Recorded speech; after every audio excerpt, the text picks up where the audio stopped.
जय महाराष्ट्र. मी रुजुता लुकतुके. भाषा पैशाचीच्या या नवीन भागामध्ये तुमचं खूप खूप स्वागत. खरं तर हा भाग नवीन म्हणण्यापेक्षा मागच्या आठवड्यापासून पुढे आपण तो घेऊन आलोय. कसे व्हाल करोडपती ह्याच्यात आपण पुन्हा एकदा या आठवड्यात हाच विषय घेतलाय. याचं कारण तुमचे आलेले फोन आणि पहिल्या कार्यक्रमाला मिळालेला प्रतिसाद, आणि त्यामुळे आज पुन्हा एकदा आपल्या गुंतवणुकीतनं म्हणजे नियमित गुंतवणुकीतनं आपल्याला करोडपती कसं होता येईल, पगारदारांना सुद्धा, हे या भागात आपण बघणार आहोत. कसे व्हाल करोडपती.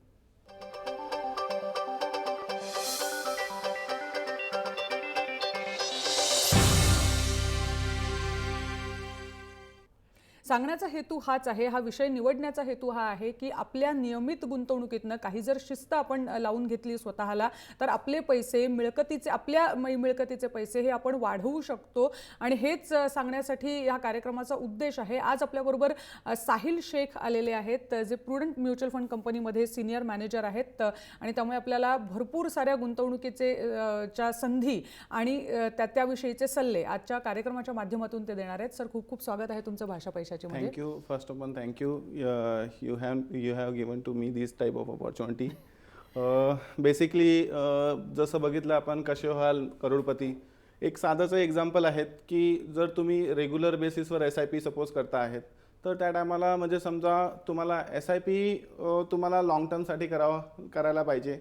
SIP सपोज तुम्ही एक छोटासा एक्झाम्पल देतो की एखादा क्लायंट जर समजा 15 or 20 इयर्ससाठी 10,000ची SIP करतो, तर बेसिकली त्याचं म्हणजे इन्व्हेस्टमेंट व्हॅल्यू जे असतं ते अराउंड 18 लाख रुपीज असतं.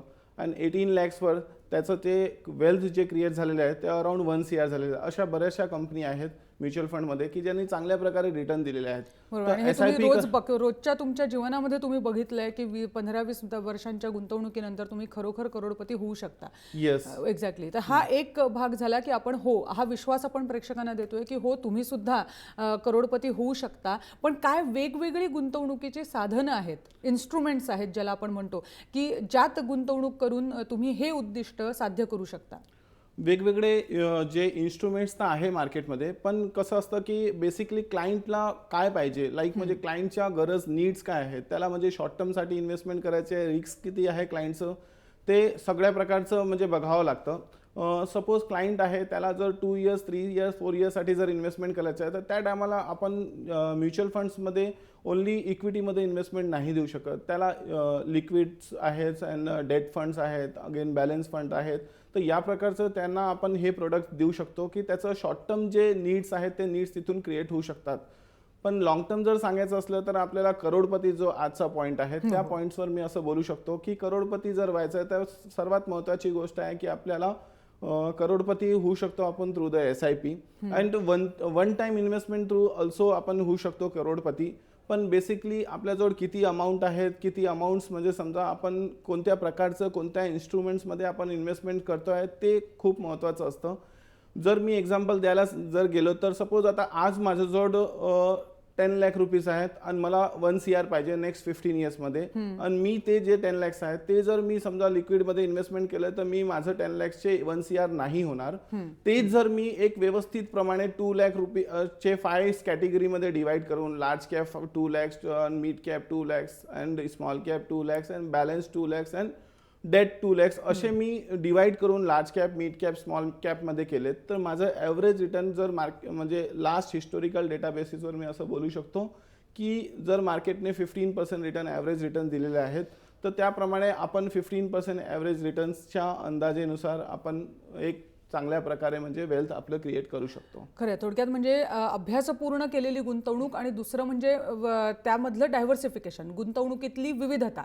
पहिला फोन कॉल आपल्याला आलाय पुण्याहून. रवींद्र पाटील यांनी आपल्याला फोन केलाय. सर, तुमचंही स्वागत आहे भाषा पैशाची मध्ये. तुमचा प्रश्न विचारू शकता. म्युच्युअल फंड कितपत सेफ आहे? अच्छा, त्यांनी प्रश्न विचारलाय कारण हे अनेकदा आपल्या शोमध्ये, कारण अजूनही इतका प्रसार म्युच्युअल फंडचा झाला नाहीये जितका आपण समजतो, मुंबईच्या बाहेर तरी ॲटलिस्ट. आणि त्यामुळे हा प्रश्न विचारला जातो, अरे मी पैसे टाकले तर माझे बुडतील, कशावरून राहणार नाही. 2 गोष्टी महत्त्वाची असते म्युच्युअल फंडमध्ये. जेव्हा आपण म्युच्युअल फंडमध्ये इन्व्हेस्टमेंट करतो, कोणत्या स्कीममध्ये इन्व्हेस्टमेंट करतो आहेत आणि कोणत्या कॅटेगरीमध्ये इन्व्हेस्टमेंट करतो आहे आणि किती वेळेसाठी इन्व्हेस्टमेंट करतो आहे आणि त्या स्कीममध्ये किती रिस्क असते हे सगळं बघावं लागतं. सेफ्टी जे सर तुम्ही आपण विचारलेत क्वेश्चन की सेफ्टीबद्दल मी असं सांगू शकतो की सगळ्यांना माहीत आहेत की mutual fund is subject to market risk. But तुम्ही लॉंग टर्मसाठी जर इन्व्हेस्टमेंट करतायत, long term is minimum 7 to 10 years, 10 इयर्सच्या अबोसाठी तुम्ही स्पेसिफिक तुमच्या कोणत्याही गोलसाठी जर बघत आहात, गोल लाईक चाइल्ड एज्युकेशन होतो, चाइल्ड मॅरेज होतो, रिटायरमेंट होतं, या पर्पजने तुम्ही इन्व्हेस्टमेंट जर करणार म्युच्युअल फंडमध्ये, तर हमखास तुमचं रिटर्न्स निगेटिव्ह नाही होणार. म्युच्युअल फंडमध्ये जेव्हापासून म्युच्युअल फंड इंडस्ट्री स्टार्ट झालेली आहे तेव्हापासून minimum return is around 12% and maximum return is mutual फंडमध्ये अराउंड 33-36% रिटर्न्स म्युच्युअल फंडमध्ये जनरेट झालेले आहेत. बरोबर. पण या बरोबरीने एक म्हणजे आता बँकांमध्ये जेव्हा आपण गुंतवणूक करतो, बँक जर बँकरप्टच झाली तर आपण काही नाही करू शकत, पण तरी पण आपल्याला कुठेतरी माहिती असतं की आपल्याला कोणाला विचारून त्याचं उत्तर मिळणार आहे आणि आपल्याला कोणाकडून पैसे मिळणार आहेत हे माहिती असतं. म्युच्युअल फंडमध्ये मात्र तो फंड आहे, ते फंड हाऊस आहे. तर जर इथे मी जबाबदार कोणाला धरायचं, माझी फसवणूक झाली असेल तर कोणाकडे जायचं, या दृष्टीने जर सेफ्टीचा विचार केला तर काय उत्तर असेल? या दृष्टीने सेफ्टीचा जर विचार आपण करतो तर सपोज मी असं एक एक्झाम्पल, जसं ज्या प्रकारे आपण सांगितलं मॅडम की म्युच्युअल फंडमध्ये एक बँक जर करप्ट झाली तर एखाद्या इन्व्हेस्टरचं जर बँकेमध्ये मोर दॅन 1 लाख रुपीज जर बँकेमध्ये असेल तर त्याला 1 लाखचं जे त्याला सेफ्टी असते ते त्यांना RBI कडून मिळतं की 1 लाख रुपीज त्यांना सेफ्टी त्यांना रिफंड मिळतं. खरं. त्याचप्रमाणे मी एक्झाम्पल देऊ शकतो की म्युच्युअल फंडमध्ये समजा तुम्ही इन्व्हेस्टमेंट केले आहे 10 लाख रुपीज आणि म्युच्युअल फंडमध्ये जे इन्व्हेस्टमेंट करतात, सपोज मी एखाद्या स्कीमचं जर एक्झाम्पल घेतलं की लाईक बिर्ला आहेत, बिर्ला म्युच्युअल फंडमध्ये एखादी स्कीममध्ये तुम्ही इन्व्हेस्टमेंट करता, तर बिर्लाच्या स्कीममध्ये तुम्ही एकाच स्कीममध्ये एकाच कंपनीमध्ये इन्व्हेस्टमेंट होत नाही, ते मॅक्सिमम टू मॅक्सिमम ॲटलिस्ट 60 कंपनीजमध्ये इन्व्हेस्टमेंट होतो. मी असं मान्य करतो की त्याच्यातले 2-3 कंपनीज जर आहेत ते त्यांचे रिटर्न्स एकदम निगेटिव्ह आहेत. रिमेनिंग जे 40, 50, 45 कंपनी आहेत त्यांच्यामध्ये जे पॉझिटिव्ह रिटर्न्स जे जनरेट होतात त्यानुसार ॲव्हरेजिंग करून आपल्याला रिटर्न मिळतं. जर तुम्ही बघितलं असेल की जसं बँक करप्ट होतं आणि आपला पैसा पूर्ण डुबून जातो, त्याप्रमाणे म्युच्युअल फंडमध्ये झिरो होत नाही कधी. एखाद्या वेळा असं होतं की कंपनी मार्केट डाऊन्स आहेत, कंपनी आपण इन्व्हेस्टमेंट केलं तर 1 लाख रुपये त्याचे व्हॅल्युएशन्स 90,000 असेल, असं होऊ शकतो. पण 1 लाखचे झिरो नाही होऊ शकत कारण की त्याच्यात रिस्क डायव्हर्सिफाईड आहेत. त्याच्यामध्ये 8 to 10 टाईप्सचे सेक्टोरियल कंपनीज असतात. सपोज सेक्टोरियल म्हणायला गेलं तर बँकिंग सेक्टर असतो, ऑटोमोबाईल सेक्टर असतो, त्याप्रमाणे सेक्टर असतात आणि त्या सेक्टरमधून 4-4, 5-5 चांगल्या प्रकारच्या कंपनी असतात, त्या कंपनीमध्ये इन्व्हेस्टमेंट केले जातात. बरोबर. थोडक्यात म्हणजे म्युच्युअल फंडमधली गुंतवणूक ही पूर्णपणे सेफ आहे, सुरक्षित आहे असं आपले तज्ज्ञ आपल्याला सांगतायत. पण त्याच बरोबरीने सर काळजी नेमकी आपल्याला काय घ्यायची आहे? म्युच्युअल फंड असो किंवा इतर कोणताही गुंतवणुकीचा पर्याय जर आपण घेत असू तर काळजी आपल्याला काय करायची आहे? गुंतवणूक सुरू करताना आणि केल्यानंतर आपल्याला कोणत्या गोष्टींकडे लक्ष ठेवायचं आहे? करण्याच्या वेळीच आपल्याला एक गोष्टी महत्त्वाची असते की आपण जे इन्व्हेस्टमेंट करतो, एक एक्झाम्पल सांगायला गेलं तर आपण डॉक्टरजवळ जातो, डॉक्टर आपण त्यांचे पेशंट असतात, आम्ही त्यांना हे सांगतो की सर मला ताप आहेत, मला खोकला आहे, तर त्याप्रमाणे डॉक्टर ज्याप्रमाणे मेडिसिन आपल्याला देतो आणि डॉक्टर आपल्याला सांगतो की हे 2 टाईम घ्यायचे, हे 3 टाईम घ्यायचे, या मेडिसिन घेऊन घ्या. तशाच प्रमाणे एक फायनान्शियल ॲडवायझर असतो की जो आपल्याला प्रॉपरपणे आपल्याला सांगतो की या स्कीममध्ये आहेत. तर त्या टायमाला आपल्याला काळजी हे घ्यायची आहे की आपले जे इन्व्हेस्टमेंट्स आहेत, आपले जे गोल्स आहेत, आपले जे टेन्युअर्स आहेत, किती वर्षासाठी तुम्ही इन्व्हेस्टमेंट करता आहेत, ते इन्व्हेस्टमेंट्स डायव्हर्सिफाईड झाले पाहिजे. जसं मी अगोदर पण सांगितलं की लार्ज कॅप, मिड कॅप यानुसार डायव्हर्सिफाईड व्हायला पाहिजेत. आणि त्याच्यानंतर इन्व्हेस्टमेंट झाल्यानंतर ॲटलिस्ट मी असं सांगू शकतो की लास्ट 4-5 इयर्समध्ये मीही स्वतः ॲनालिसिस केलेले आहेत की 2-3 scheme was good performing. Just me example पण घेऊ शकतो. IDFC प्रीमियर इक्विटी चांगलं रिटर्न देत होतं 2012-13 मध्ये, पण नॉर्मली आता जर बघणार तर IDFC प्रीमियर इक्विटी फंड तेवढ्या प्रमाणे त्या कॅटेगरीमध्ये चांगलं रिटर्न नाही देत आहेत. हे सांगण्याचं ऑब्जेक्टिव्ह असं आहेत की ॲटलिस्ट इन्व्हेस्टर असो किंवा फायनान्शियल ॲडवायझर असो, त्यांनी ॲटलिस्ट 1 इयरमध्ये एक वेळा तरी आपल्या क्लायंटचं जेही इन्व्हेस्टमेंट्स आहेत त्या इन्व्हेस्टमेंट्सला एक रिव्ह्यू झालं पाहिजे की कोणकोणती स्कीम्स मी जी दिली होती क्लायंटला, त्या स्कीममध्ये किती प्रमाणे कशाप्रमाणे रिटर्न्स चालू आहेत त्या कॅटेगरीमध्ये. एक्झॅक्टली. म्हणजे आपल्या नियमित आढावा घ्यायची सवय आपल्याला लावून घ्यायची आहे जिथे आपण गुंतवणूक केली असेल. ॲटलिस्ट वर्षामध्ये एक वेळा तरी म्हणजे आपल्या जे पोर्टफोलिओ आहे ते बघायला पाहिजे. बरोबर. थोडक्यात म्हणजे परतावा किती मिळतोय ह्याचं सातत्याने आपण लक्ष ठेवलं पाहिजे. पुढचा प्रश्न घेऊया. मंदार पंडित पुन्हा पुण्याहून आहेत. मंदार पंडित आणि आपल्याला त्यांनी फोन केलाय. मंदार, तुमचा प्रश्न विचारू शकता. नमस्कार सर. नमस्कार. नमस्कार सर. नमस्कार मॅडम. नमस्कार. तुमचा प्रश्न विचारा. मला असा प्रश्न विचारायचा आहे की माझ्याकडे 25 लाख रुपयाचा कॅश आहे. मला शेअर मार्केटमध्ये पैसे गुंतवायचे आणि भरोसाचे शेअर सांगा किंवा कंपनी सांगा की डोळे झाकून आपण इन्व्हेस्टमेंट केलं तर झोपू शकतो संध्याकाळचं. बघा तुमचा क्वेश्चन असा होता की तुमच्याजवळ 25 लाख रुपीज आहे आणि ते तुम्हाला म्हणजे इन्व्हेस्टमेंट शेअर्स मार्केटमध्ये करायचे आहेत, राईट? हो. तर मी असं सांगणार की हे बघा, शेअर मार्केटमध्ये इन्व्हेस्टमेंट करण्याच्या अगोदर आपल्याजवळ शेअर मार्केटचं नॉलेज पाहिजे असतं. ज्या कंपनीमध्ये आपण इन्व्हेस्टमेंट करतोय त्या कंपनीचं नॉलेज पाहिजे.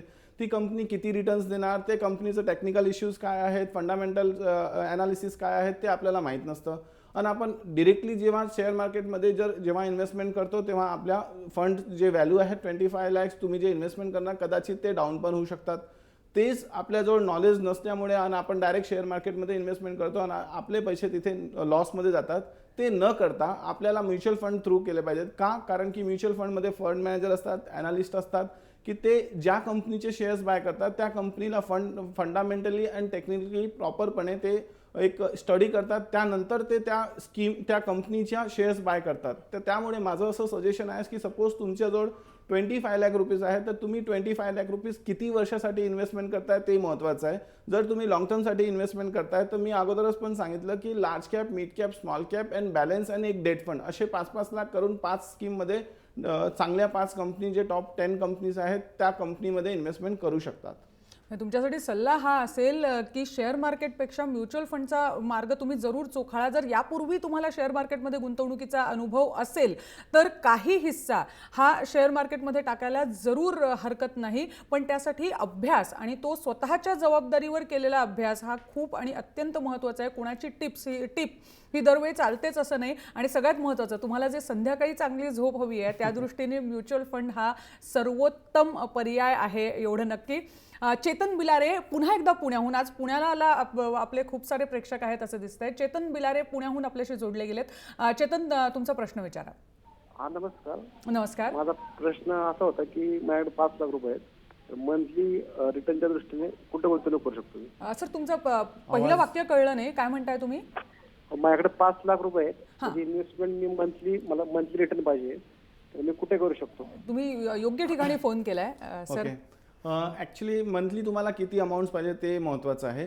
मंथली जर समजा 5 लाखावर मी असं एक कन्सिडर केलं की तुम्ही 10%, 9% रिटर्न कन्सिडर करता आहेत, 8% रिटर्न कन्सिडर करता, त्याप्रमाणे मी असं एक सांगणार. माझा असा सल्ला असणार की तुम्ही 2 किंवा 3 बॅलन्स फंड असतात, त्या बॅलन्स फंडमध्ये तुम्ही इन्व्हेस्टमेंट तुमचे करा आणि तिथून 2 ऑप्शन आहेत. एक डिव्हिडंड पे आउट ऑप्शन आहेत आणि एक ग्रोथ ऑप्शन आहेत. तर डिव्हिडंड पे आउटमध्ये जर तुम्ही केलं तर मार्केट म्युच्युअल फंड्समध्ये राईट नाव 2-3 companies giving 1% dividends on funds like HDFC prudence fund, DSP, balance funds, they are giving 1% returns on dividends every month. तर त्याप्रमाणे तुम्हाला 1% डिव्हिडंड तिथून मिळू शकतं मंथली एक इन्कमप्रमाणे.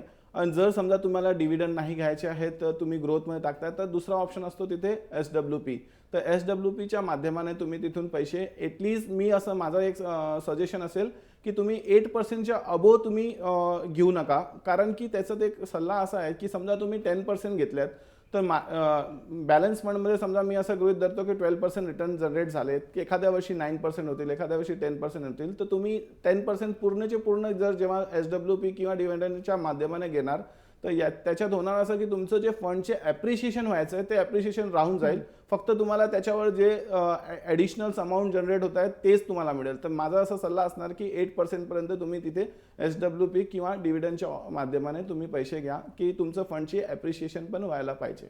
बरोबर. थोडक्यात म्हणजे 5 लाखच्या 5 लाख ते म्युच्युअल फंडमध्ये गुंतवू शकतात. फक्त त्यासाठी त्यांना डिव्हिडंड पे आउट किंवा मंथली इन्कम प्लॅन सारखा ऑप्शन SWP सारखा ऑप्शन्स आहेत. बॅलन्स फंडमध्ये असतं अराउंड 20% पर्यंत बऱ्याच बॅलन्स फंडमध्ये SWP ऑप्शन आहे. तिथे एक्झिट लोड लागत नाही, तर ते ऑप्शन ते घेऊ शकतात की त्याच्यात त्यांना म्हणजे जे त्यांना मंथली इन्कम पाहिजे ते त्यांचा ऑब्जेक्टिव्ह तिथे होऊ शकतो क्लिअर. बरोबर. आणि आणखी जर स्पष्टता याविषयीची हवी असेल तर तुमच्या जवळचे जे कोणी गुंतवणूक तज्ज्ञ असेल त्यांच्याकडे जाऊन तुम्ही त्या आणखी माहिती याविषयीची घेऊ शकता. इंटरनेटवर बरीच सारी माहिती अलीकडे उपलब्ध असते, तिथून तुम्ही मिळवू शकता. एक महत्त्वाचा जो सल्ला आहे तो सरांनी तुम्हाला दिलाच आहे आणि मुळात आश्वासन दिलं आहे की 8 ते 10% रिटर्न नियमित व्यवस्थित गुंतवणुकीतनं तुम्हाला मिळू शकतो.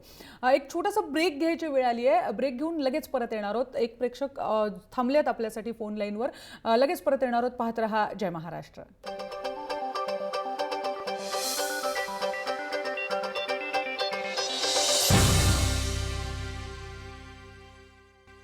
भाषा पैशाची मध्ये पुन्हा एकदा तुमचं स्वागत. आणि ब्रेकवर जाण्यापूर्वी मी म्हटलं होतं एक प्रेक्षक आपल्याशी फोन लाईनवर जोडलेले आहेत. खूप खूप धन्यवाद, तुम्ही थांबलात आमच्याबरोबर. पल्लवी बुरटकर यवतमाळहून त्यांनी आपल्याला फोन केलाय. पल्लवीजी, तुमचा प्रश्न विचारू शकता. हॅलो सर, पैशाची बचत कशी करायची? पैशाची बचत कशी करायची हा मूलभूत पण अत्यंत महत्त्वाचा प्रश्न आहे. आपण त्यांना बचत आणि वाढवणे या दोन्ही बद्दल सांगूयात. बरोबर. जर तुम्ही हाऊसवाईफ असाल किंवा सॅलराईड असाल तर दोन ऑप्शन आहेत, हाऊसवाईफ किंवा सॅलराईड. जर हाऊसवाईफ असाल तर कदाचित तुम्ही महिन्यातून एक वेळा मूवीला जात असाल, 2 वेळा हॉटेलमध्ये रेस्टॉरंट्समध्ये जात असाल, तर ते तुम्ही स्किप करून समजा तुम्ही एक मूवीसाठी गेल्यात आणि तिथे समजा तुम्ही अराउंड फॅमिलीसोबत गेलात तर 2000-3000 रुपीज मंथली ते एक्सपेन्स होतं तुमचं. ते तिथे न करता तुम्ही तेच 2000-3000 रुपीज तुम्ही ते म्युच्युअल फंडमध्ये SIP करणार, तर त्या SIPमुळे इन फ्युचरमध्ये तुमच्याच मुलाला आणि तुमच्याच मुलीला एज्युकेशन्स, मॅरेज आणि तुमचं रिटायरमेंट गोल तिथे तुम्ही अचीव करू शकतात. तर हे एक पहिला ऑप्शन आहे की तुम्ही ते मूवी किंवा तुम्ही जे मूवी जातात, रेस्टॉरंटमध्ये जातात, तर या प्रकारचं म्हणजे थोडा महिन्यातून 4 वेळा जर जात असाल तर 2 वेळा जा. तर ते 2 वेळा न गेल्यामुळे जे पैसे वाचणार ते म्युच्युअल फंडमध्ये SIP करा.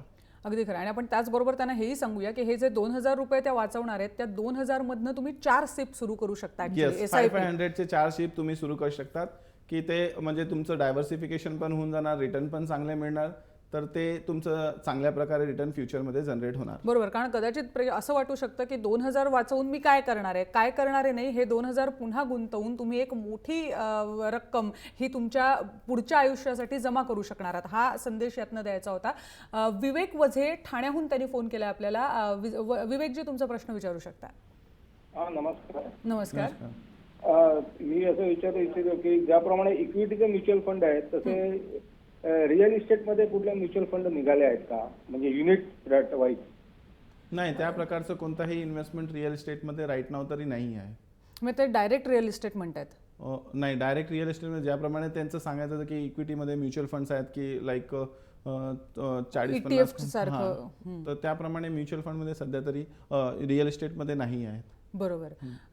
तर हा म्हणजे त्यांची मला वाटतं अशी कल्पना होती. एका वर्षाच्या बजेटमध्ये ही संकल्पना सुरुवातीला चर्चिली गेली होती म्हणून त्यांनी हा प्रश्न विचारला असावा. पण ह्या अनुषंगाने आपण सेक्टोरल फंड्सबद्दल नक्की बोलू शकतो. काय या विषयीचा सल्ला असेल? कारण जसं ते म्हणतात रिअल इस्टेटमध्ये गुंतवणूक करणाऱ्या कंपन्यांचे कदाचित फंड्स असतील आणि गुंतवणूक करू शकतो. तर असे सेक्टोरल फंड्स आहेत का?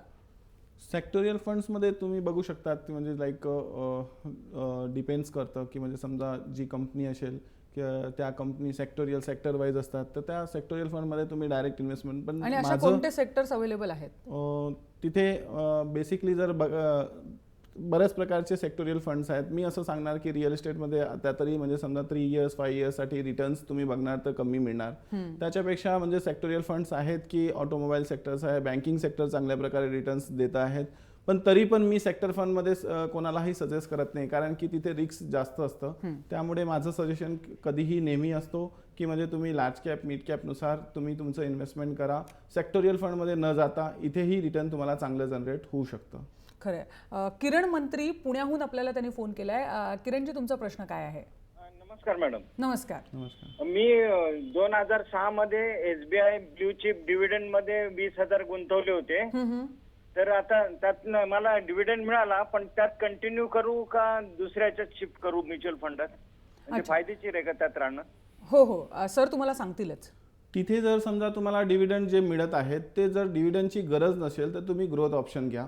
कारण की डिव्हिडंड जे तुम्हाला मिळून जातं, समजा मी एक एक्झाम्पल देतो की तुम्ही ₹1,00,000 इन्व्हेस्टमेंट केले आणि कंपनीने इयरली 10% डिव्हिडंड दिले. 10,000 रुपीज जे तुम्ही घेऊन घेतात, 2006 पासून तुम्ही जे डिव्हिडंड घेत आलेले आहेत 10% करून, ते डिव्हिडंड जर तुम्ही नाही घेतलं असतं तर तुमच्या रिटर्न्समध्ये सपोज ₹1,00,000 तुम्ही इन्व्हेस्टमेंट केले असते आणि त्याची व्हॅल्यू डिव्हिडंड घेऊन आज जर समजा ₹10,00,000 आहे, त्याच्याऐवजी 25-30 लाख रुपये झाले असते जर तुम्ही ग्रोथ ऑप्शन घेतलं असतं तर. तर एक ऑप्शन हे आहेत की डिव्हिडंड मध्ये न ठेवता जर तुम्हाला डिव्हिडंडची गरज नसेल तर तुम्ही ग्रोथमध्ये शिफ्ट करा. अँड जर तुम्हाला समजा डिव्हिडंड पाहिजे असेल तर तुम्ही कंटिन्यू करू शकतात. चांगलं फंड आहेत SBI ब्ल्यू चिप फंड. बरोबर. पुढचा प्रश्न घेऊया. श्यामकांत साने नाशिकहून त्यांनी आपल्याला फोन केलाय. सानेजी, तुमचा प्रश्न विचारू शकता. हॅलो. हां, बोला. हा माझा प्रश्न असा होता की ग्रोथ ऑप्शन आणि डिव्हिडंड रिइन्व्हेस्टमेंट हे सारखे आहेत का? आणि हा, दुसरा प्रश्न असा आहे की लॉंग टर्म गोल असतील आणि शॉर्ट टर्म गोल असतील, तर लॉंग टर्म आणि शॉर्ट टर्म गोल मध्ये आपण कुठल्या याच्यामध्ये साधारण कुठल्या म्युच्युअल फंडामध्ये म्हणजे आय मीन कुठल्या सेक्टरमध्ये आपण गुंतवणूक करावी? चांगला प्रश्न आहे यांचा. एक तर त्यांना ग्रोथ आणि डिव्हिडंड ऑप्शन बद्दल विचारायचं आहे. सर, तुमचं जे क्वेश्चन्स होतं की ग्रोथ अँड डिव्हिडंड रिइन्व्हेस्टमेंटमध्ये डेफिनेटली फरक असतो. मी कालच एक स्कीमचं जस्ट रिटर्न बघत होतो. SBI एमर्जिंग बिझनेस फंड्स 2006मध्ये एका क्लायंटने 10,000 रुपीज इन्व्हेस्टमेंट केले होते. त्या 10,000वर त्यांनी डिव्हिडंड रिइन्व्हेस्टमेंट ऑप्शन्स घेतलं होतं. त्यांना ते व्हॅल्यू जी जनरेट झाली होती डिव्हिडंड रिइन्व्हेस्टमेंट केल्यामुळे 45,000, आणि तेच जर त्यांनी डिव्हिडंड रिइन्व्हेस्टमेंट नाही केलं असतं तर त्यांना ते व्हॅल्यू झाली असती 56,000 रुपीज. तर ॲटलिस्ट 22% ॲब्सल्यूट रिटर्नचा गॅप आहे ग्रोथ अँड डिव्हिडंड रिइन्व्हेस्टमेंटमुळे. तर त्यामुळे मी कधीही सजेस्ट करणार की जर तुम्ही लॉंग टर्मसाठी जर बघत आहात तर डिव्हिडंड रिइन्व्हेस्टमेंट न घेता तुम्ही ग्रोथ ऑप्शन्स घ्या. ठीक आहे. आणि दुसरं, तुम्हाला जर तुम्हाला समजा इन्व्हेस्टमेंट करायची आहे तर तुम्ही आपल्या अगोदर सांगल्याप्रमाणे की जर समजा तुम्हाला 10,000ची SIP करायची आहे तर तुम्ही 2,000ची SIP लार्ज कॅपमध्ये करा, 4,000ची SIP मिड कॅपमध्ये करा आणि 4,000ची SIP स्मॉल अँड मायक्रो कॅपमध्ये करा. बरोबर. हे झालं डायव्हर्सिफिकेशन. दुसरं ते एक म्हणत होते शॉर्ट टर्म गोल्स आणि लॉंग टर्म गोल्स, या दृष्टीने आपल्या गुंतवणुकीत कसे बदल झाले पाहिजेत? शॉर्ट टर्म गोल्स समजा असतं की आपल्याला कार घ्यायची असते किंवा छोटंसं म्हणजे समजा नॅशनल टूर्स करायचे असते, वर्ल्ड टूर करायची असते, तर त्याप्रमाणे म्हणजे समजा शॉर्ट टर्म गोल्सला तुम्ही जर समजा मोर दॅन 2-3 इयर्ससाठी असेल, 3 इयर्स मोर दॅन असेल, तर तुम्ही 50-60% तुमचं इन्व्हेस्टमेंट्स बॅलन्स फंड्समध्ये ठेवा आणि बाकीचे 30-40% तुम्ही प्युअर ॲक्रुअल डेट फंडमध्ये ठेवा. अँड लॉंग टर्ममध्ये असेल तर लॉंग टर्ममध्ये सेम लाईक दॅट तुम्ही तुमच्या एजनुसार, तुमचं जे एज असेल त्यानुसार, सपोज मी माझं एक्झाम्पल द्यायला गेलो तर माझं एज 28 आहे, तर मला जर लॉंग टर्म बघायचं असेल तर मी 70-75% इक्विटीमध्ये ठेवणार आणि 25% डेटमध्ये ठेवणार. तर डेटमध्ये ॲक्रुअल 100 वजा आपलं वय 100 मायनस वय.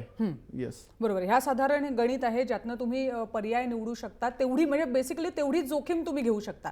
जर आत्ता तुमचं वय 25 वर्ष आहे तर 75% रक्कम ही तुम्ही इक्विटीमध्ये शेअर मार्केट रिलेटेड फंडमध्ये गुंतवू शकता आणि 25 ही सेफली डेट फंडमध्ये गुंतवू शकता. असं हे सर्वसाधारण गुंतवणुकीचं गणित आहे. शैलेंद्र तांबे पुण्याहून त्यांनी आपल्याला फोन केलाय. शैलेंद्रजी, काय आहे तुमचा प्रश्न?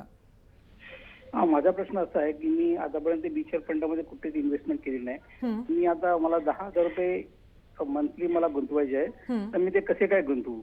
सर, फक्त तुमचं वय सांगू शकाल? वय माझं 52 आहे. ओके. आणि आत्तापर्यंत पण तुम्ही योग्य ठिकाणी फोन केलाय. आत्तापर्यंत नाही, पहिली फक्त गुंतवणुकीची वेळ असेल, पण त्यांनी आत्ता तयारी दर्शवली आहे गुंतवणूक करण्याची म्युच्युअल फंडमध्ये. त्यासाठी आपण त्यांचं अभिनंदन करूया. आणि आता काय सल्ला असेल? एज ऑफ 52, जर तिथेही 2 ऑप्शन आहे तुम्हाला. जर समजा खरंच तुम्हाला पैशाची गरज असेल नेक्स्ट 5 इयर्स, 8 इयर्स, 10 इयर्समध्ये, तर तुम्ही डेट फंडमध्ये थोडा अलोकेशन्स तुम्ही 60% डेट फंडमध्ये ठेवा आणि 40% बॅलन्समध्ये ठेवा. आणि तुम्हाला जर पैशाची गरज नसेल, समजा तुम्ही अवलंबून नसणार त्याच्यावर, तर तुम्ही ते 70-80% बॅलन्स आणि इक्विटीमध्ये ठेवू शकता, 20-30% डेटमध्ये ठेवू शकता.